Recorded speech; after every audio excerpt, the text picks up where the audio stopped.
Ijazah dan skripsi Presiden ke-7 RI Joko Widodo kembali dipertanyakan keasliannya setelah sebelumnya diungkit pada tahun 2019. Baru-baru ini, masa yang tergabung dalam tim pembela ulama aktivis termasuk Rismon Hasiholan, Tifauzia, dan pakar telematika Roy Suryo menyambangi Fakultas Kehutanan UGM untuk menanyakan perihal ijazah Jokowi. UGM menegaskan bahwa Jokowi merupakan lulusan Fakultas Kehutanan UGM. Kalau dari sisi kami, kami di UGM ini kan lembaga institusi pendidikan yang kami selalu mematuhi peraturan akademik mulai ketika mahasiswa hadir di kampus ini dengan segala macam dokumen sampai di akhir. Jadi kami tadi sampaikan bahwa dalam kapasitas kami UGM adalah memberikan informasi bahwa Joko Widodo itu tercatat dari awal sampai akhir melakukan tridharma perguruan tinggi di Universitas Gadjah Mada. Dan kami memiliki bukti-bukti, surat-surat, dokumen-dokumen yang ada di Fakultas Kedokteran. Fakultas Kedokteran, maaf, jangan keliru. Fakultas Kehutanan. Jadi itu telah kami sampaikan secara secara lengkap ya. Misalnya kami memiliki ijazah mulai dari STT dia waktu SMA. Kemudian dokumen-dokumen lain termasuk proses verbal ketika ujian skripsi, dan kami tadi juga membawa skripsi beliau juga pada kesempatan pagi tadi itu teman-temannya hadir. Kebetulan banyak sekali yang hadir satu angkatan, ada yang terutama yang wisudonya bersamaan itu pada hadir, dan mereka juga membawa skripsi yang juga dilihat oleh beliau-beliau, plus tadi juga mereka membawa foto-foto dokumen-dokumen. Tak sampai di situ, masa tim pembela ulama aktivis pun mendatangi kediaman Jokowi perihal ijazah tersebut. Namun, Jokowi enggan menunjukkan ijazahnya kepada massa. Saya sampaikan bahwa tidak ada kewajiban dari saya untuk menunjukkan itu kepada mereka. Dan juga tidak ada kewenangan mereka untuk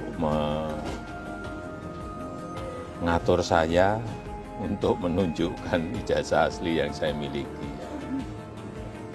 Jadi sudah sangat jelas, kemarin di UGM juga sudah memberikan penjelasan yang gamblang dan jelas, dan yang ketiga, saya mempertimbangkan karena ini sudah menjadi fitnah di mana-mana, pencemaran nama baik, saya mempertimbangkan untuk melaporkan ini, membawa ini ke ranah hukum. Lantas apa yang dinilai janggal dari ijazah dan skripsi Jokowi sehingga diungkit kembali? Mas, kita ingin membahas soal isu yang kembali mencuat akhir-akhir ini dan juga sedang ramai diperbincangkan, yaitu soal ijazah Presiden ke-7, Presiden Joko Widodo, yang sempat mencuat 2019 lalu dan kembali ramai diperbincangkan sekarang. Apakah yang menjadi dasar hal ini kembali diungkit kembali? Apakah ada temuan fakta baru? Ya, jadi sebenarnya ada banyak hal yang menarik ya, terutama setelah kunjungan langsung kami bertiga ya, saya, Dr. Rismon dan juga Dr. Tifa, kampus Universitas Gadjah Mada, yang selama ini dikatakan apa yang kami analisis itu hanya berupa hal-hal yang ada di medsos.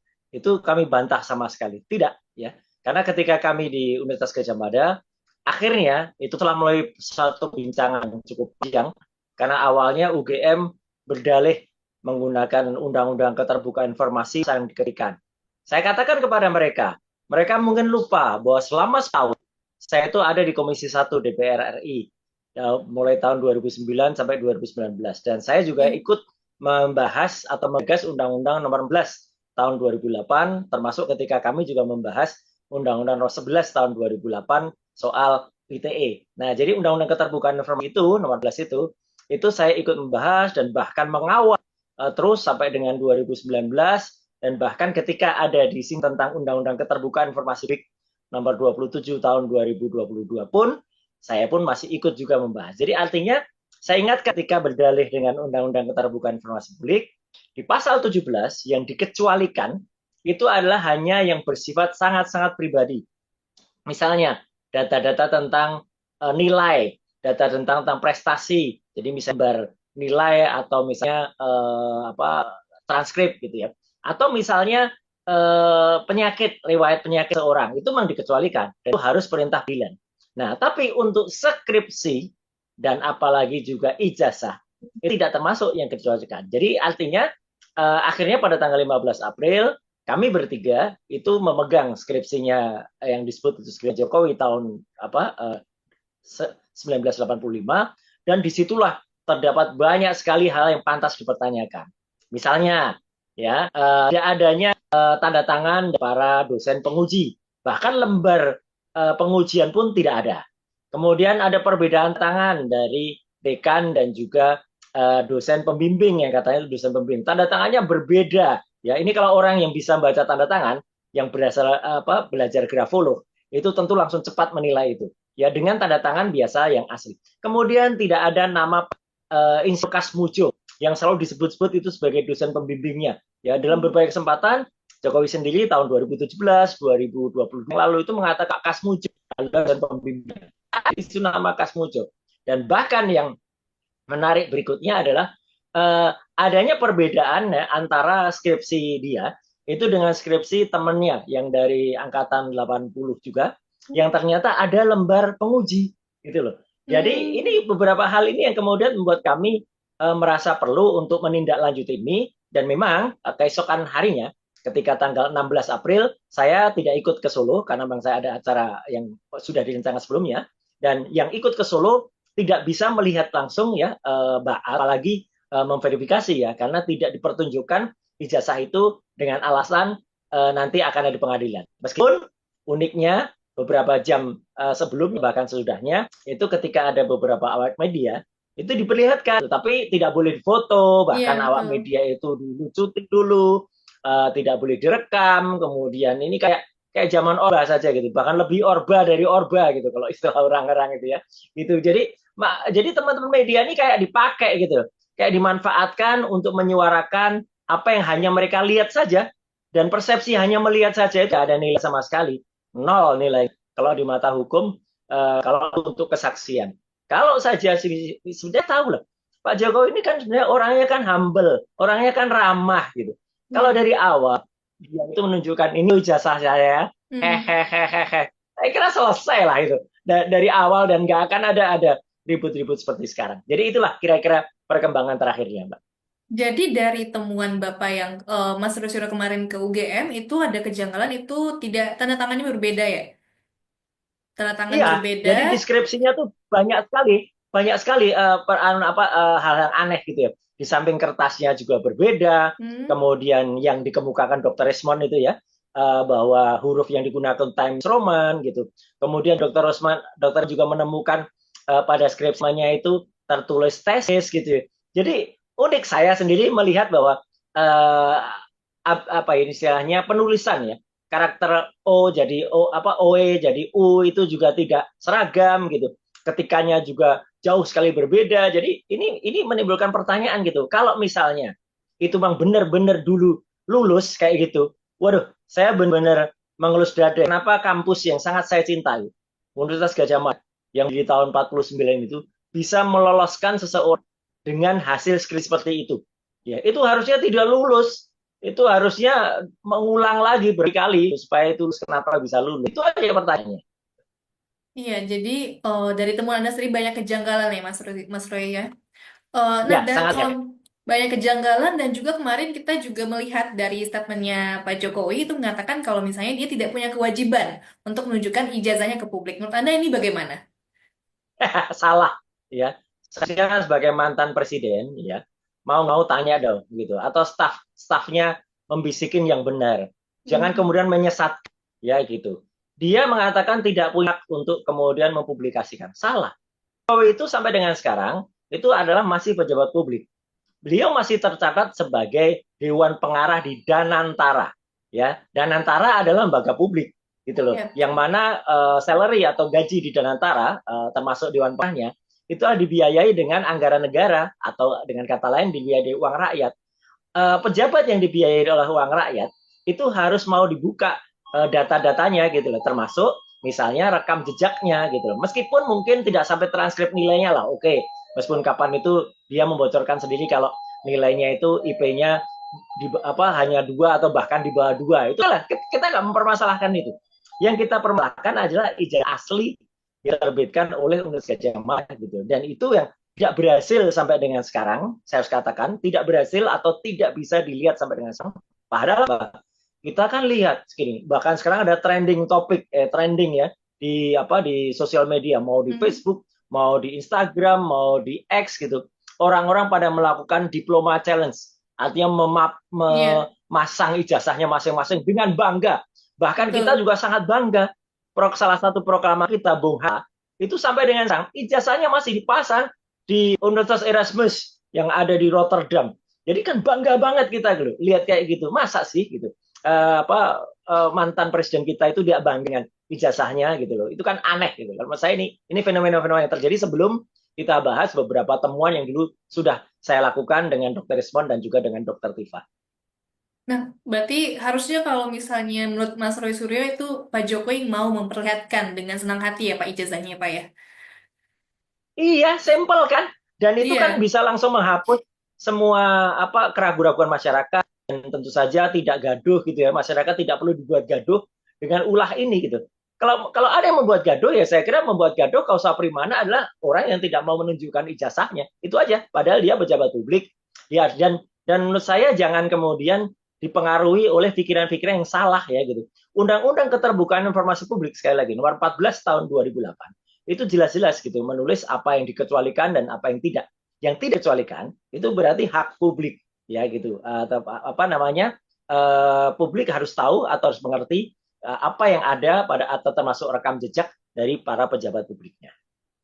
Tadi Mas Roy Suryo juga sempat mengatakan ada temuan-temuan di masa lalu. Itu mungkin bisa dijabarkan lagi Mas, ada apa ya? Iya, artinya di masa lalu itu artinya yang kemudian kita khusus kita bicara fokus saja ke masalah S1-nya ini ya. Karena apa? Karena kalau kita bicara masalah yang lain banyak banget ya, soal mobil SMK, soal statementnya, oke lah itu biar yang lain lah yang membahas. Tapi artinya saya fokus kemarin karena saya ke UGM. Termasuk juga begini, kita kan juga tahu bahwa seorang tuh kalau lulus siapa saja tahu lah. Kalau lulus tuh harus melalui satu program atau satu kegiatan terakhir yang disebut KKN, kuliah kerja nyata. Nah, kemarin ketika kami tanyakan ke UGM, itu pun sempat agak terjadi kegaduhan gitu, ribut gitu. Kuliahnya di mana? KKN-nya di mana? Nah, baru salah seorang temannya ada yang ketuk gitu. Oh, itu KKN-nya di daerah Boyolali. Nah, tapi ini pun hanya naratif. Artinya tidak gitu. Kalau kecuali KKN-nya itu dipublikasikan fotonya ya, kayak beberapa hari yang lalu saya mempublish foto KKN saya yang ada di Desa Mojoroto, Kecamatan Mojogedang, Kabupaten Karanganyar di Jawa Tengah. Nah, itu clear banget itu. Tampak kegiatan KKN di mana saya dan teman-teman bikin monogram, melakukan penyuluhan, bahkan karena saya dulu di komunikasi, kami menyelenggarakan nobar ya, nonton bareng. Saya waktu itu datang ke Departemen Penerangan di Jawa Tengah, itu mendatangkan mobil penerangan, mobil Depen waktu itu. Foto-fotonya ada semua gitu. Dan buktinya pun ada. Jadi cukup dengan dokumentasi dan kemudian itu ada. Tapi sekali lagi, kalau hanya kemudian yang ditunjukkan di masa lalunya itu adalah hanya foto dari temannya, kemudian pengakuan temannya ada di situ, atau bahkan mereka pada menunjukkan dari teman-temannya pada menunjuk skripsinya, teman-teman pada menunjuk ijazahnya, itu bukan hal yang pokok, bukan hal yang penting.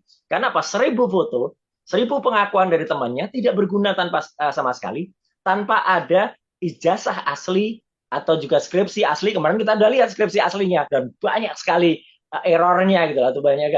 Apalagi kalau nanti ijazah aslinya, itu bisa kita lihat, kita verifikasi, sehingga apa yang mungkin kita kita tengarai yang lalu ketika ada orang yang mengunggah katanya itu adalah Isa Jokowi ya gitu, salah seorang kader partai waktu itu, kemudian bisa kita periksa lebih lanjut karena apa, fotonya banyak yang mempertanyakan.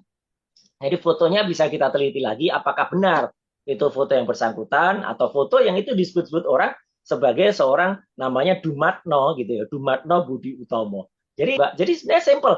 Kalau beliau tuh aja gitu, terbuka saja. Nih gitu, nggak usah perpanjang mengulur-ulur.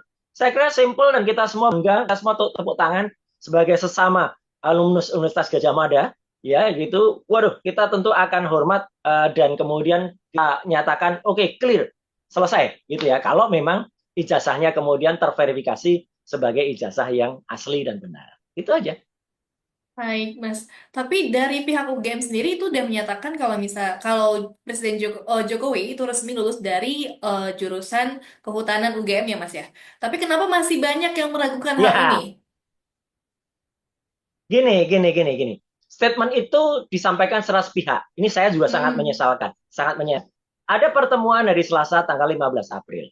Dan di pertemuan itu, ini yang penting diketahui, tertutup ya, tidak boleh ada kamera lain masuk ya, kamera wartawan apalagi, itu nggak boleh masuk. Jadi hanya ada kamera humas UGM di situ, ada 4 kamera, ternyata humas semua. Saya sempat berpikir waktu itu, kalau terbuka ya UGM katanya kan mendapatkan predikat kedua di seluruh Indonesia sebagai Ya. institusi dengan keterbukaan informasi terbaik gitu. Nah, harusnya ketika kami masuk itu bahkan disiarkan secara live gitu, ada live streamingnya, loh itu bagus banget gitu.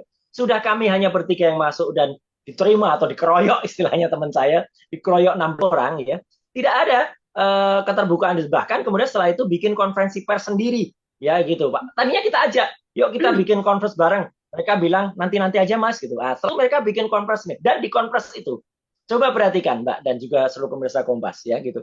Ini kalau sudah surat apa sunatullah ya. Kalau sudah ada meskipun itu slip of tongue, saya percaya Hmm. itu keseleo lidah saja. Tapi kan wakil rektor satu ya, Profesor Wening ya, udah Smoro, kan sempat salah mengucapkan Joko itu adalah mahasiswa kedokteran dan itu bukan loh ya, bukan rekayasa AI, itu beneran ada itu di link di YouTube-nya Humas UGM. Kok bisa gitu? Ya kan? Kalau wajar saja kan nggak mungkin dari kehutanan kok larinya ke kedokteran gitu. Kecuali kalau Prof. Wening itu misalnya bilang dari Fakultas Sastra Budaya karena mungkin beliau kan dulunya sastra budaya gitu. Hmm. Tapi kalau bisa tiba muncul kata kedokteran, itu kan aneh sekali dan sekarang ramai sekarang meme di sosial media Dokter Mulyono gitu. Nah, jadi banyak banget hal yang lucu-lucu atau aneh semacam itu dan saya percaya ini adalah kayak digariskan gitu. Nanti akan ada banyak petunjuk sehingga apa? Statement dari sepihak saya katakan dari Universitas Gadjah Mada itu pun perlu diverifikasi karena sebelumnya mereka katakan punya 34 atau 36 bukti, semuanya adalah omon-omon saja. Tidak ada satupun yang ditunjukkan atau disajikan. Kalaupun mereka tidak bersedia menunjukkan kepada kami, gitu ya, nggak apa-apa. Tapi artinya apa? Barangnya itu ada di depan. Jangankan barang itu, skripsinya saja ketika kami datang itu belum ada di situ, baru setelah perdebatan panjang, itu baru diambil dari perpustakaan. Padahal kan kami jelas, mereka tahu kami itu datangnya untuk apa memverifikasi itu. Jadi jadi saya anggap penjelasan dari Universitas Gadjah Mada dari kampus kami, itu kampus kita semua, itu menurut saya belum cukup untuk menjawab ini dan makanya harus ada kalau mereka menantang pengadilan saja, oke, pengadilan bukan berarti yang menuduh yang mendalilkan, tapi juga mereka yang menyatakan asli itu juga yang mendalilkan dan harus memverifikasi semua buah buktinya. Itu. Oke, Mas. Mas juga kan tadi seperti yang juga Mas Roy sebut itu sekarang di media sosial sedang trending mengupload ijazah masing-masing Ya, kan ya Mas ya. Nah, dan Mas Roy juga betul. itu lulusan UGM. Nah, apakah Ya, dari Mas Roy Suryo itu ada melihat perbedaan tampilan ijazah? ya, gini, memang tidak fair kalau kita melihat perbedaan ijazah yang bukan sama tahunnya. Ya, Hmm. gitu. Jadi artinya mungkin sudah ada perkembangan. Kan banyak yang mengatakan, Mas, ijazah Anda ada materainya nggak? Nggak ada. Oh, berarti palsu dong. Ya, bentar, gini. Tidak bisa kita hanya melihat dari satu. Memang kita harus memperbandingkan dengan ijazah-ijazah yang pada tahun yang sama atau bahkan pada tanggal kelulusan yang sama. Gitu. Kalau itu bulan kelulusan November 85 dia lulus, maka harus dibandingkan dengan ijazah Fakultas Kehutanan pada bulan dan tahun yang sama. Ya, disitulah memang muncul. Ketika ada beberapa ijazah Fakultas Kehutanan pada bulan dan tahun yang sama, itu pun ada beberapa perbedaan gitu loh. Misalnya apa? Misalnya adalah pada foto ya. Foto yang ada biasanya itu foto itu jelas betul tertempel stempel atau cap dari Fakultas Ya. Kehutanan. Nah, di situ di fotonya Pak Jokowi itu agak aneh gitu. Ada bagian yang tidak tertutup oleh foto. Itu dianalisis pakai ELA ya, error level analysis itu muncul gitu loh gitu jadi ada keraguan bahkan fotonya kemudian dideteksi pakai face recognizer dan face comparator bukan hanya saya saja yang mendeteksi itu adalah juga Dr. Resmond yang itu menunjukkan orang lain jadi bukan yang bersangkutan nah ini kan aneh Kalau yang saya upload adalah ijazah saya S1 Komunikasi UGM tahun 91. Itu sudah formatnya sudah jauh lebih modern ya gitu. Bahkan hurufnya semua tertata, grafisnya juga lebih bagus. Nama rektornya pun beda gitu ya. Nama rektor saya waktu itu Profesor Mat Atna. Kalau jangan Pak Jokowi kan tahun 85 tuh masih itu Pak Yako nggak salah ya gitu. Terus kemudian kalau di terus bilang saya juga punya dua public health ya, sekolah pasca sarjana Fakultas Kedokteran saya juga ada. S3 saya beda, tidak di UGM. Saya S3 saya di UNJ. Tapi artinya sekarang itu ada tren yang namanya diploma challenge ya. Banyak banget termasuk Prof Uceng ya, Zainal Arifin Mokhtar itu juga mengupload. Kemudian juga ada Profesor Toto ya, itu juga ahli teknis yang kemarin juga memberikan ulasan yang sama dengan Dr. Resmond soal font ya. Kemudian ada juga guru besar UNES. Waduh, banyak banget sekarang ramai-ramai ya. Ajakan yang sama juga kita dapat dari sobat saya, kakak saya, Effendi Ghazali ya, itu juga menyaran hal yang sama. Tapi sekali lagi seperti yang saya bilang ya, kita bangga Mbak, itu artinya kan normal saja itu. Bahkan itu tadi saya sebut proklamator kita saja sampai luar negeri ya, University Rotterdam ya, atau sekarang namanya Erasmus ya, itu bangga apa? Karena dulu ya Pak Matata pernah kuliah di sana di tahun 31 itu ya. Waktu itu namanya masih Hansa Hogeschool ya di Rotterdam di Belanda. Jadi artinya kalau kita sewajarnya ini ya. Kalau orang lulus itu kan bangga. Bahkan yang lucu lagi ya Mbak ya, itu ya jadi itu juga UAS itu memposting kisahnya terus yang ada di Maroko itu ya, S2, S3 juga semuanya diupload gitu. Itu kan ya yang normal, yang wajar kan begitu gitu. Nggak malah menyembunyikan atau bahkan jangan difoto ya gitu. Nggak akan ada bahayanya ijazah itu difoto. Ijazah itu nggak ada nick-nya. Ijazah itu nggak bisa digunakan untuk belanja atau untuk mengupload atau untuk melakukan aplikasi di bukan judi online tapi itu untuk kalau kita mau gitu ya, pinjaman online itu kan enggak. Kenapa tidak? Itu aja. Ini sampel kok. Persoalan ini sebenarnya sepele, persoalan yang sangat sederhana, keterbukaan yang sangat normal. Kenapa harus dibikin ribet atau bahkan kenapa harus dibikin panjang? Apa? Masyarakat gaduh untuk sesuatu yang sebenarnya nggak perlu. Gitu. Oke, Mas. Dan juga tadi Mas sempat bilang sempat diuji fotonya itu menggunakan AI ya, Mas ya? Dan temukan kejanggalan. Jadi artinya gini, AI itu artificial intelligence, itu adalah salah satu hal teknologi baru sekarang, di mana sebenarnya ada beberapa program atau software itu yang tidak ber-AI dan ada yang ber-AI. Artinya kalau dengan menggunakan AI jauh lebih cepat. Dan itu ada kayak FaceNet, Face Comparator, Face Recognizer dengan berbagai VGGN, Net dan lain sebagainya. Itu adalah untuk bisa mengkomparasikan dengan misalnya dia memiliki vektor ya. Ada yang vektornya itu 128 titiknya, ada yang vektornya itu 512. Dan sekali lagi, ini juga penting. Software itu nggak bisa dimain-mainkan seperti ada YouTube yang katanya nentang saya gitu ya. Dan dia justru malah dia menyalahgunakan software itu gitu. Jadi dia membuat saya dikasih kacamata, kemudian saya dikasih diburam-buramkan. Nggak boleh. Itu namanya peneliti yang justru malah merusak independensi software. Ibaratnya kayak dokter yang dia diberi stetoskop sederhana, dia suruh mendengarkan detak jantung pasien, tapi stetoskopnya disumpal dengan kapas, sehingga dia bilang, nggak dengar detak jantungnya. Nah gitu. Jadi so simple kayak gitu loh. Jadi artinya janganlah kita malah berusaha menyalahgunakan atau menyimpangkan teknologi untuk hanya sekedar membantah hal yang sudah benar. Dan ini artinya saya dan Dr. Resmond itu sama-sama kami itu tidak pernah janjian kalau mau software. Tapi dia ada di Bali G, di Sumatera Utara, saya ada di Jogja, saya ada di Jakarta, dan Dr. Tifa kadang-kadang ada di Jogja. Itu kami melakukan research dan penelitian itu yang menggunakan hal-hal yang berbeda softwarenya pun temuannya tetap sama. Jadi apapun yang kita lakukan, kalau memang tujuannya sama, ya akhirnya juga akan sama. Gitu. Oke, terima kasih banyak Mas waktunya berbincang bersama kita. Baik. Kita kawal terus ini, semoga ada titik terang ya Mas ya. Terima kasih Mas, selamat malam. Ya, jadi sekali lagi ini nothing personal ya. Kalau memang benar, pasti saya katakan benar. Termasuk ada beberapa hal yang memfitnah rektor saya sekarang ya, Prof. Ova, ya dengan mengatakan dia keturunan lah atau hartanya dari mana. Saya bantah. Tidak. Saya kenal betul Profesor Ova. Ya gitu. Saya kenal betul bahkan dari kecil.